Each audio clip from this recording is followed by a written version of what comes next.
Fertility treatments plan చేస్తున్నారా?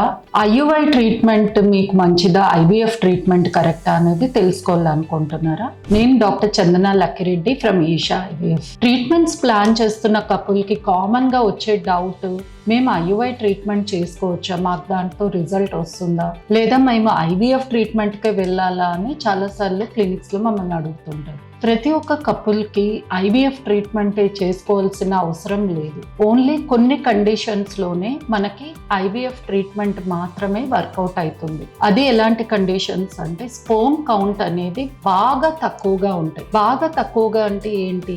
Normal count మనకి 15 million and above అయితే, ఒకవేళ కౌంట్ అనేది లెస్ దాన్ 5 మిలియన్ ఉంది అంటే, ఆర్ కౌంట్ అనేది నిల్, కొంతమందికి అజూస్పర్మియా అంటాం. ఇలాంటి కండిషన్స్లో మనకి ఐయుఐ ట్రీట్మెంట్ వర్కౌట్ కాదు కాబట్టి వాళ్ళకి ఐవీఎఫ్ ట్రీట్మెంటే, అందులోనూ ఐసిఎస్ఐ ఇక్సీ ట్రీట్మెంటే బెస్ట్ అన్నమాట.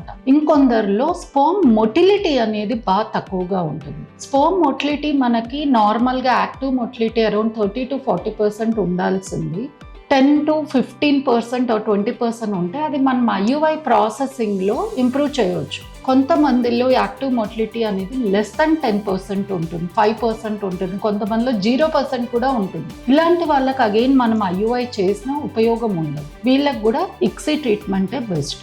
ఈ రెండు కండిషన్స్ కాకుండా స్పోమ్ మార్ఫాలజీ కూడా చాలా ఇంపార్టెంట్. స్పోమ్ చూడడానికి కరెక్ట్గా ఉన్న స్ట్రక్చర్ ఉన్న స్పోమ్ మనకు ఒక 1% ఉంటే వీళ్ళకి కూడా ఐవీఎఫ్ ట్రీట్మెంట్లోనే రిజల్ట్ అనేది బెటర్ ఉంటుంది. మనకు అబోవ్ 1% ఉన్న వాళ్ళు డెఫినెట్గా అగైన్ ఐయుఐ ట్రై చేయవచ్చు. ఇది కాకుండా ఫీమేల్స్లో మెయిన్గా మనం చూడాల్సిన factors fallopian tubes. Fallopian tubes అనేది ఒకవేళ బోత్ సైడ్స్ బ్లాక్ ఉందన్నా కూడా వీళ్ళకి న్యాచురల్గా ఐయుఐ ట్రీట్మెంట్లో రిజల్ట్ రాకపోయే అవకాశం ఉంది. కానీ ఈ ఫెలోపియన్ ట్యూబ్స్ అనేది ఎలా టెస్ట్ చేశారు అనేది కూడా ఇంపార్టెంట్. చాలా మంది కపుల్ మా దగ్గరికి హెచ్ఎస్జి అనే టెస్ట్ చేసుకొని దాంట్లో బోత్ సైడ్స్ ట్యూబ్స్ బ్లాక్ ఉంది, ఐవీఎఫ్ ట్రీట్మెంట్కి వెళ్దామని వస్తారు.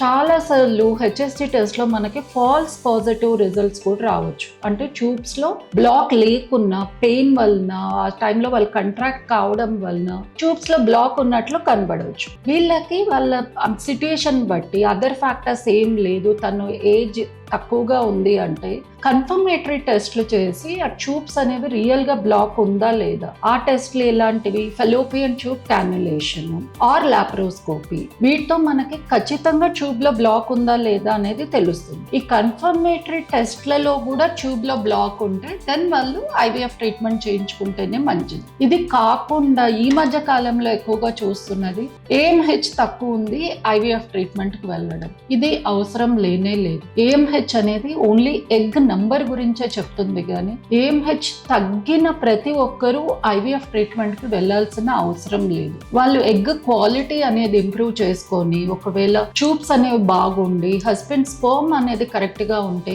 న్యాచురల్గా లేదా చిన్న చిన్న ట్రీట్మెంట్స్ ఐయుఐ ట్రీట్మెంట్లో కూడా కన్సీవ్ అయ్యే అవకాశం ఉంది. ఇంకా ఎవరిలో ఐయుఐ ట్రీట్మెంట్ చేయాల్సిన అవసరం ఉంది? ఇప్పుడు నేను ఇంతకు ముందు వివరించిన ప్రాబ్లమ్స్ లేని వాళ్ళు, ఎవరైతే 2 years న్యాచురల్గా ట్రై చేసి స్టిల్ ప్రెగ్నెన్సీ రావడం లేదు, వాళ్ళు ఐయుఐ ట్రీట్మెంట్ చేసుకోవచ్చు. ఇది కాకుండా కొంతమంది కపుల్లో ఇంటర్కోర్స్ ఇష్యూస్ ఉంటాయి.